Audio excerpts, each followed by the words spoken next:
ሰላም ሰላም ውድ የኛ የከሪም ኑን ዩቲዩብ ቻናል ተከታታዮች እንዴት ናችሁ? እኛ በጣም ደህና ነን። ቲክቶክ ላይ አይታችሁን በጣም ወዳችሁን ዩቲዩብ ጀምሩ ላላችሁን ቤተሰቦች እንዲሁም ደግሞ አቡኪና ዳዳ የሚለው ፕሮግራም ላይ አይታችሁን የነሱ የራሳቸው ዩቲዩብ ቻናላቸው የታለ ቪዲዮ የላቸውም ምናምን ብላችሁ ቅሬታ ላቀረባችሁ ኢንሻአላህ በአዳዲስ ስራዎች ብቅ ብለናል። ሰብስክራይብ እያደረጋችሁ ጠብቁን። አዳዲስ ፕራንኮች አሉ፣ ብዙ ነገሮች አሉ ስለኛ ማወቅ ያለባችሁን። እዛ ፕሮግራም ላይ ጀምረን ያልጨረስናቸው ብዙ የኛ ታሪኮች አሉ።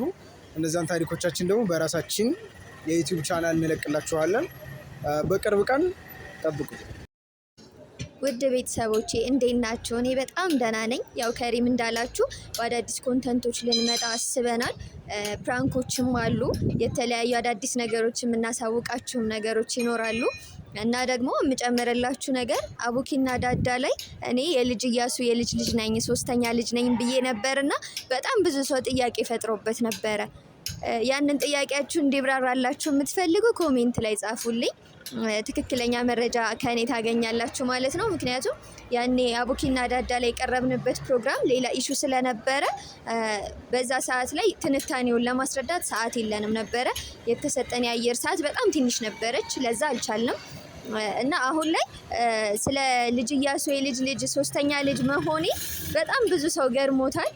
እና ደግሞ ውጭ ያሉ ቤተሰቦችም አሉ የልጅ እያሱ እንደኔ 3ኛ ልጅ 4ኛ ልጅ የሆኑ እና እነሱ ጋር እገናኛለሁ ብዬ አላሰብኩም ነበር። ያኔ አቡኪና ዳዳ ላይ ሳወራ ማለት ነው። እንደ አጋጣሚ ነበር እና ያወራሁት። ግን ያገኘሁት ነገር ምንድነው? ከሳውዲ አረቢያ ድረስ አንዲት እህቴ ደውላ እኔም የልጅ እያሱ 4ኛ ልጅ ነኝ አለችኝ ማለት ነው። እና ቤተሰብ እንሁን ብላ በጣም ብዙ ማላቃቸውን ቤተሰቦች አስተዋውቃኛለች። እና ሌሎችም ሊኖሩ ስለሚችሉ ሀሳቡ አሪፍ እንደሆነ ተሰማኝ ነው ማለት ነው። ብቻ አቡኪና ዳዳ ላይ የነበረው ፕሮግራማችን የወደዳችሁት ስለኛ ጥያቄ የሚፈጥርባችሁ ነገር በህይወታችን ላይ ለምሳሌ ይሄ ለምን ሆነ እንዴት ሆነ ምናምን ብላችሁ ጥያቄ የፈጠረባችሁ ነገር ካለ ኮሜንት ላይ ያሳውቁን። እያንዳንዱን ቪዲዮ እንሰራላችኋለን ማለት ነው። እና ደግሞ በተጨማሪ እኔ ጋር አሁን ላይ አዲስ ነገር አለ ማለት ነው። እሱን አዲስ ነገር ማወቅ ለምትፈልጉ ግምታችሁን ኮሜንት ላይ አስቀምጡልኝ። ቀጣይ ቪዲዮ ላይ ያሳውቃችኋለሁ ማለት ነው። ወዳችኋለሁ። በቀጣይ ቪዲዮ እስከምንገናኝ ባይ